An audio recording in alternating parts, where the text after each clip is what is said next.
Good afternoon.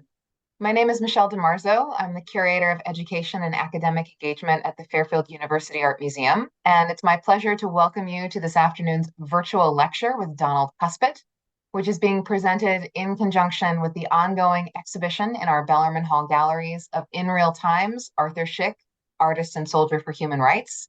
If you have not yet had a chance to visit us and see the exhibition, we are open Tuesday through Saturday from 11 a.m. to 4 p.m. And starting on November 1st, we'll be open every Thursday all the way through till 8 p.m. You can also visit the website that's at the bottom of the screen right now, fairfield.edu/museum/Szyk, to see a virtual tour of the show, read and download the exhibition brochure, and catch up on our past events that are recorded and are on our YouTube channel. But it is my great pleasure to introduce today's guest, Donald Kuspit, who is one of America's most distinguished art critics. In fact, he has the title of Distinguished Professor Emeritus of Art History and Philosophy at the State University of New York at Stony Brook, and he has been the A.D. White Professor at Large at Cornell University. He's also senior critic at the New York Academy of Art and has doctorates in philosophy from the University of Frankfurt and art history from the University of Michigan, as well as degrees for, wait for the list, Columbia University, Yale University, and Penn State University. In 1983, he received the prestigious Frank Jewett Mather Award for Distinction in Art Criticism given by the College Art Association. He has received honorary doctorates in fine arts from Davidson College, the San Francisco Art Institute, late and lamented, and the New York Academy of Art, as well as awards and fellowships from the Ford Foundation, Fulbright Commission, National Endowment for the Arts, and the National Endowment for the Humanities, among many others. Donald Kuspit has authored numerous articles, exhibition reviews, catalog essays, almost too many to name. And he has edited a number of series for the UMI Research Press and the Cambridge University Press. And among his many publications are The Critic as Artist, The Intentionality of Art, The Cult of the Avant-Garde Artist, and The Rebirth of Painting in the Late 20th Century. And he'll be speaking to us this afternoon about Mastering Evil, Arthur Szyk style. Please join me in virtually welcoming Donald Kuspit.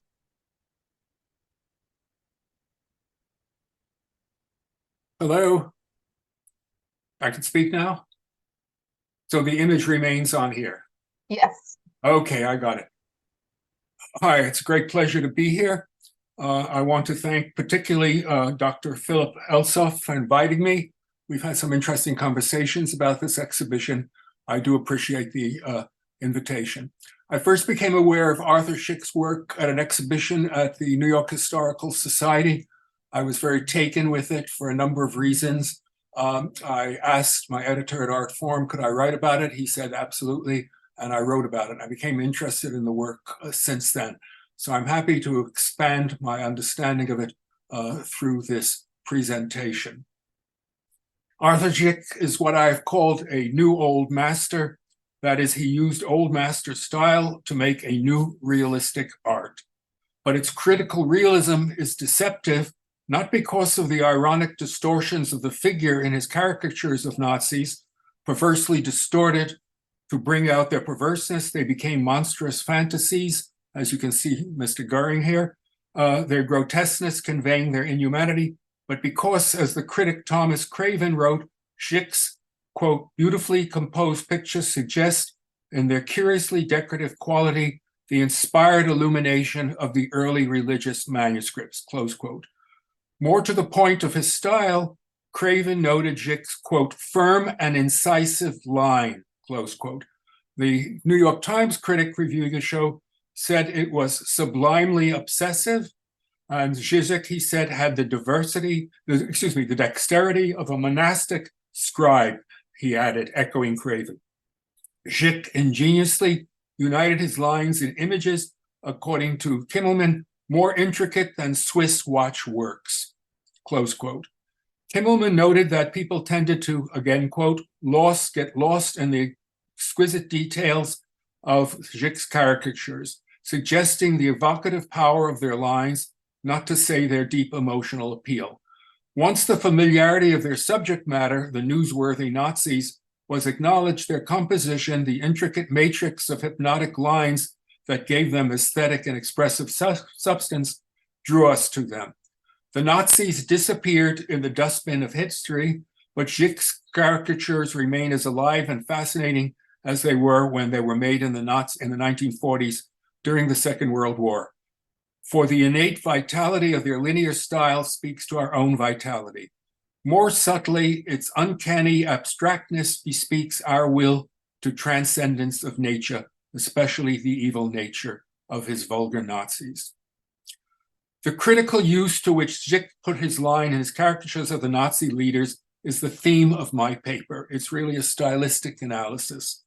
Craven doesn't say anything about the character of that line, but unless it realizes that it is, and I'm quoting Wilhelm Voeringer now, it is in its inmost essence Gothic, and as such, purely abstract, a linear fantasy which embodies no organic expression, nevertheless of the utmost vitality and ecstasy of movement, far outstripping any possibilities of an organic movement, Voeringer writes. Unless one realizes this, one misses its transcendental, not to say sacred import, less evident than its profane import, obvious when it is put to descriptive use.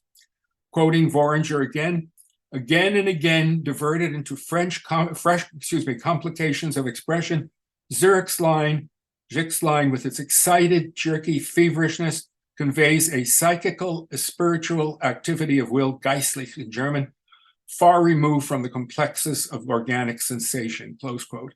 It is an exquisitely abstract line holding its aesthetic own in a representational picture, giving it an emotional depth it would not otherwise have. If they were only matter-of-factly descriptive, Szyk's caricatures would be passing journalistic fancies rather than lasting imaginative masterpieces, to use Coleridge's distinction. Yet Szyk's caricature is paradoxically both a clever cartoon about hot news and an insightful scrutiny of the psyches of ruthless tyrants, more broadly authoritarian personalities. If it was only a cartoon, it would be of passing interest. It continues to hold our interest because of its style and construction, more particularly, I will argue, because it uses Gothic style to undermine the new Goths, the Nazi barbarians. Quote, the Goths were a nomadic Germanic people who played a major role in the fall of the Western Empire. Modern Europe is heir to the Western Roman Empire. The Nazis attempted to bring about its fall, conquered it. They failed. Strange as it may seem to say so, the Nazis were a nomadic people, for they attempted to resettle Germans in conquered territories. Nazi art had little or no influence on modern art, but Gothic art had enormous influence on European art, not only in Gothic cathedrals, but in illuminated manuscripts, richly colored in Szyk's religious paintings, are and meticulously detailed as his caricatures are. Gothic was once a synonym for barbaric, that is, not refined as classical art is. Vasari called Gothic art a, quote, monstrous and barbarous disorder because it was from the north, it was from Germany. Well, anyway, there are more criticisms he makes of the German art. If so, then Szyk's treatment of Nazis as disordered barbarians, sometimes with monstrous bodies, Zizek's fat Göring is the case in point, is Gothic. But I will argue that Szyk's elaborated lines are quintessentially Gothic. They hold their own with the intricate lines in the drawings in the margins of the pages of Durer's prayer book of the Emperor Maximilian, 1514 to 1515. Ruskin calls attention to the line's metaphysical autonomy, his term, transcendental independence in Gothic imagery by alluding to its endless repetition in Durer's famous drawing of a wing of the devil in the fall of Lucifer. The lines form an abstract design that seems to exist apart from their descriptive purpose. The comparison I'm making may seem far-fetched, but one only has to compare the line in Durer's drawing and Zizek's drawings, his caricatures, to realize that they are both abstractly Gothic. Incidentally, it's been argued that German expressionistic art is essentially Gothic as well. Gothic art was barbaric for Vasari, but Szyk's Gothic line is, quote, exquisite and sublime, end quote, to allude to the insightful works of Kimmelman. Szyk's Nazis are barbaric, but the lines with which he draws them rise above them, have an aesthetic and expressive and abstract autonomy, which is what make his caricatures artistic masterpieces, not simply clever cartoons.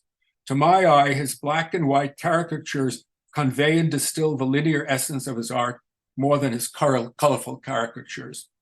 Their decorativeness blunts their cutting edge, undermines their critical character, obscures the transcendental import and subversive purpose of his line. Their beautiful color, and I think that's what gets in the way of the line, their beautiful color also seems to compromise the ugly human reality they inform by glamorizing it, and with that neutralizes or at least trivializes their meaning. In a sense, it removes them from down and dirty history by lifting them to artistic heaven. Simply put, clothing the Nazis in color is to celebrate them, and with that, apologize for them. To bring them to colorful life is to blind oneself to the deaths they cause. It gives them decorative appeal, distracting from the critical meaning of the caricature. To my mind's eye, Szyk's colorful caricatures lack the linear cutting edge of his black and white caricatures. The drama of the line is reinforced by the dramatic contrast, unresolved tension of the black and white. There is a clarity and concentration to the linear caricatures, and I'll show you one shortly, that makes the colorful caricatures seem beside the critical point, indeed, seem to unwittingly glorify the Nazis. The colorful caricatures are spectacular showpieces rather than analytically insightful. But the Nazis were all, after all, colorful creatures. Susan Sontag noted their penchant for glamorous, not to say flamboyant uniforms, as though to distract from their murderous behavior and confirming that they were larger-than-life supermen. I am arguing that Szyk's richly colored caricatures are as misleading as the flamboyant Nazi uniforms, in contrast to his more sober black and white caricatures, which suggest a more sober appraisal of the Nazis. Can I have the first image, please? The range of Szyk's mastery of what I would call the negative dialectic, to use T.W. Adorno's term, of black and white is self-evident in Szyk's Hitler, Mussolini, Tojo, this black and white work, 1944. Seen from the front, there's Mussolini up there, wears a black uniform alluding to his black shirts. Seated next to him, Hitler is a sort of gray eminence, but his hair and mustache are as black as death, particularly the mustache. Seated opposite them and seen from the back, the faceless, more or less Tojo is an anonymous gray figure. Like Hitler, he has a sword, indicating that he's also a warrior. Hitler is writing Mein Kampf, and you can see it backwards there, the letters backwards. But to me, the most telling aspect of the work is the variegated linear patterns, abstract patterns that inform the surface and sides of the wooden table around which they sit. It's the grain that I'm talking about.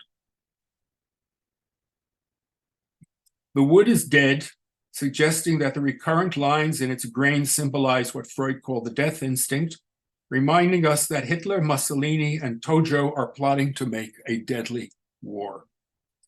They are, after all, angels of death planning an apocalypse. The repetitiveness of the lines is emblematic of their ruthlessness. The inorganic lines de-organicize the organic wood they inform, in effect subverting its naturalness, not to say killing it, confirming it is dead wood, and suggesting that Hitler, Mussolini, and Tojo are inwardly dead, however ostensibly alive. Szyk's lines have a fatal inevitability, perhaps nowhere more than in the table. It is geometrical, structured on the outside, expressionistic, dare one say gestural on the inside. The figures are perverse specimens of organic human beings, but they depend on an inorganic table, an uncanny geometrical abstraction for their credibility.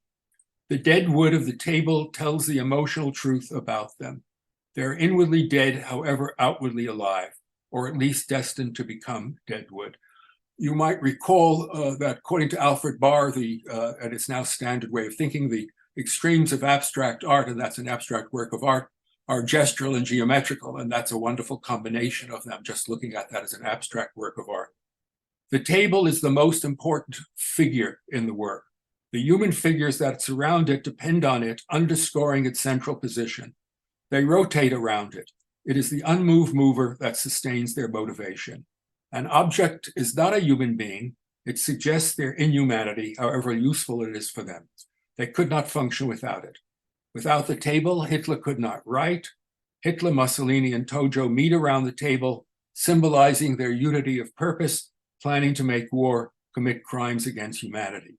Without the table, the figures would be at a loss, purposeless curiosities. Similarly, without the abstract lines that had formed Szyk's representation of Nazis, they would not resonate unconsciously. They would become clever constructions rather than abstractly expressive, as the Gothic line is. It's noteworthy that only the line is in the table, not in the figures. Can I have the next piece, please? There we have Szyk, Göring the Magnificent, 1941, is more covertly abstract than the table. His grossly organic body, as round and flat as a globe, is a construction of abstract lines, sometimes, I had another piece of mind, sometimes forming impenetrably black shadows and abysmal or inorganic emptiness. To allude to Kandinski's distinction between emotionally evocative spiritual abstraction and empirically descriptive materialistic representation, one might say that Zizek's caricatures are spiritual abstractions to the extent they are ingenious linear constructions, and with that oddly lyrical, and materialistic representations to the extent they describe the human body in all its material detail, and with that oddly epic, indicating their paradoxical character. It is particularly Jewish, considering the fact that the Jews became known as moneylenders, that is materialists, and God's chosen people, that is spiritual. The contrast between the abstract construction and the organic naturalness of Göring's body conveys the paradoxical character of Zizek's Jewish art. Using the German Gothic line to satirize German Nazis, reincarnations of the Goths that attacked Rome, is Jewish humor at its critical best. It ridicules grandiosity, Hitler's delusions of grandiosity, and self-indulgence. Look at Göring's body. It is particularly critical of power. In Jewish humor, you can even criticize God, as the caricature is. Most famously in Daumier's transformation of King Louis Philippe into a pear in his 1834 piece, sorry I don't have that, a slang term for fathead, very famous work. Daumier's provocative depiction of Louis Philippe as a fat gargantua, 1831, on a throne, receiving tribute and shitting males, prepares the way for Szyk's caricatures of fat, bemedaled Göring. If insult is the essence of a caricature, Daumier was accused of, I'm quoting the reason he was jailed in prison, inciting to hatred and contempt of the government and insulting the king, then Szyk's insulting caricatures of Nazis conveying his hatred and contempt for them, in my opinion, not only because they were anti-Semites and he was Jewish, because they were inherently inhumane, pathological specimens of humanity at its worst, hold their own alongside Daumier's insulting caricatures. Keeping the best artistic company, they are the best caricatures of power in modern art. Thank you.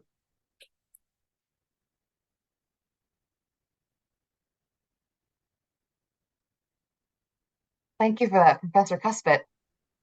Those of you who are watching on the Quick Live, please feel free to drop any questions you may have into the chat box, and our producer will send them through to us. But Donald, if I can ask you a couple of questions. Absolutely. I think it's very provocative that you take issue with Szyk's use of color, because from what we've seen of people coming through the exhibition, that is one of their takeaways about what is drawing them into this close analysis of his work.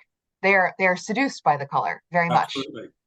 And do you think that in the service of what his art was intended to do in its own time, as opposed to now, when he's thinking about the cover of Collier's or other publications, for example, do you think he could have achieved the same sort of seductive effect if he had only relied on line as opposed to filling these works with color?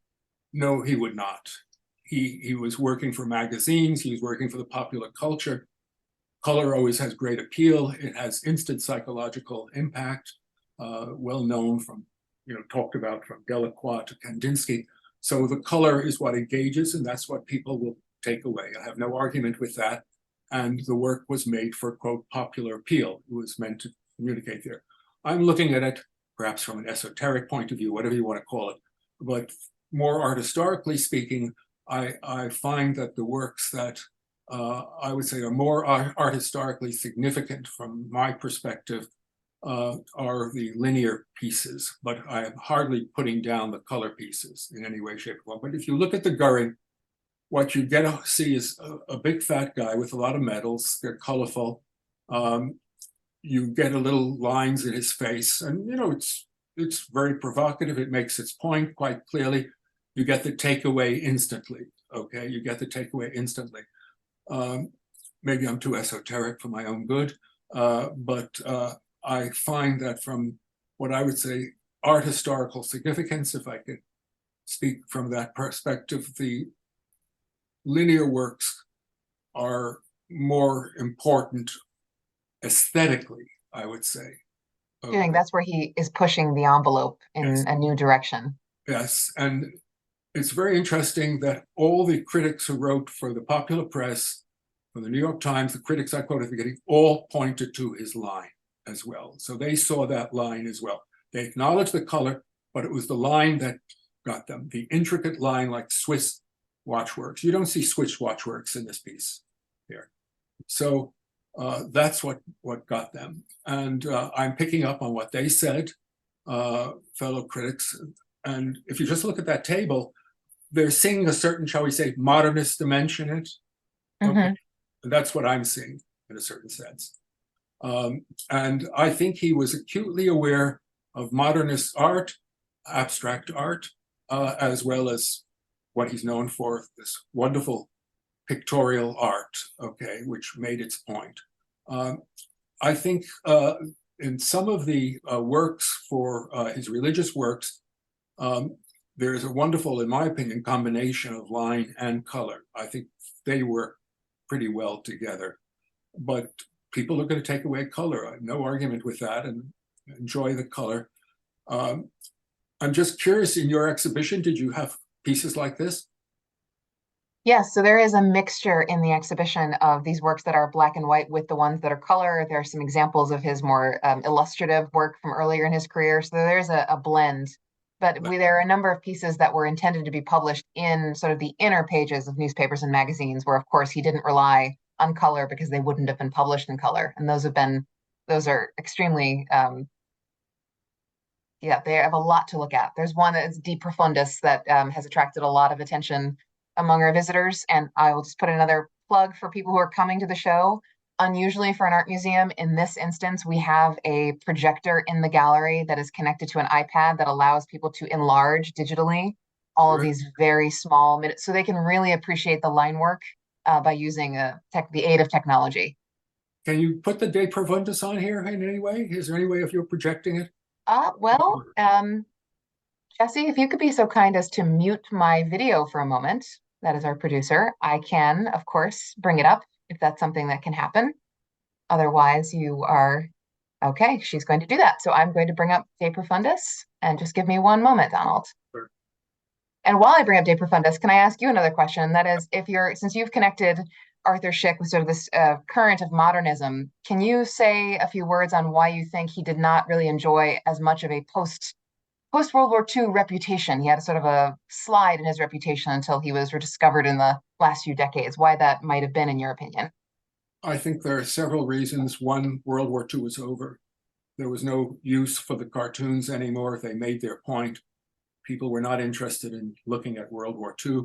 We were getting into the Eisenhower world after Truman, et cetera, et cetera. America was interested in suburban housing, not in World War II. So I think World War II was over. People didn't want to look at it. I think that is one major reason. Oh, there it is. Yeah, I remember this work. Fantastic piece. And this was intended to be published inside the Chicago Sun newspaper, together with a full-page advertisement encouraging people to help Jewish refugees. So of course, no color could be used. But let's see if I can zoom on here. When you're talking about his line work, I mean, this is what we have used. Exactly. Look at that. It's incredible. And that's what Kimmelman was pointing out. This is the reference to medieval manuscripts that a number of them made. That's exactly in line with that. And that's why I mentioned also Maximilian, the famous prayer book that Dürer did. Absolute, and just look at even the line, the way he handles the body here, the figure here. Okay, Figure of yes, Job. he's a master of line. He's a master of line. Look at that. The detail, all the scroll work, straight medieval. It's like he must have known the medieval scroll work. Definitely there. Very Absolutely. And I think educated Philip artist. Alysov suggested that during his training in Paris, he might have taken advantage of the many fantastic medieval collections that he could have been exposed to there. I would think so. Definitely, definitely. Yes, when you said Durer's prayer book, this is the part of De Profundis I was thinking of specifically. Cain, where is Abel thy brother? Because there's the little flourishes off each of the letters is making. We happen to have a lithographic reproduction of that in our collection, which is why I thought of it. Yes, yes, he's very much in that, and he's very much in the tradition of, if I may say so, religious imagery. The connection to medieval manuscripts is a very, accurate one. He continues that. And that's rather scholarly. What strikes me about his art, which may seem strange, it's a very knowing scholarly art. He's really looked at a lot of things, very carefully analyzed it. He had a really good analytic eye, and he picked it up quickly and transformed it. But just the way he gives you all these individual heads, faces, putting them all together with all the detail, the hair and so forth, and marvelous that he brings we have the Torah here, and over there I believe that's Christ. Am I correct in that? No. Yep. Yes, that's Christ holding the Ten Commandments, right? Moses. No, this is not Moses. This is Christ. This is Christ crowned with his crown of thorns. So in this Jewish context, and shows his ecumenical approach, it was all religious. He was aware of a certain relation between the Jewish experience and the Christian experience, both these worlds. Extraordinary master, really extraordinary master. Even just putting in this flat work, it's a brilliant conceit, so to say, the brickwork there. I know, I was thinking about that as well as you talked about the table and the wood, and I'm just going to zoom in there on these wooden beams. Yeah, look at that. Look at all the lines in there. All the lines. And then over here again, wood. Look what he does with the variety of wood there, and then over there as well. An amazing calligraphic master. He has a calligraphic hand, but also very descriptive, terrific eye. Observe the face. I'm just wondering if he ever did any individual portraits of people. Do you know?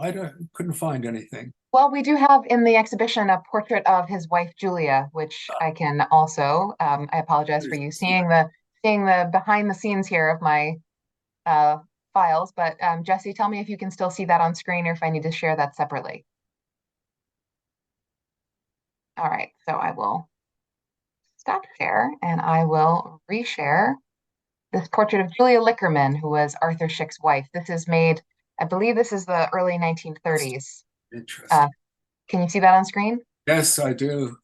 And there's another case where if we really want to dive into some incredible detail and line work, just in the background of her wonderfully embroidered chair. Medieval. That's directly medieval. Direct quotation, it seems. And many of his works, as we've noticed in the show, have this calligraphic border that is very much drawn from his background as an illustrator, from medieval manuscripts, Persian illuminated manuscripts. It's a broad variety of what he is.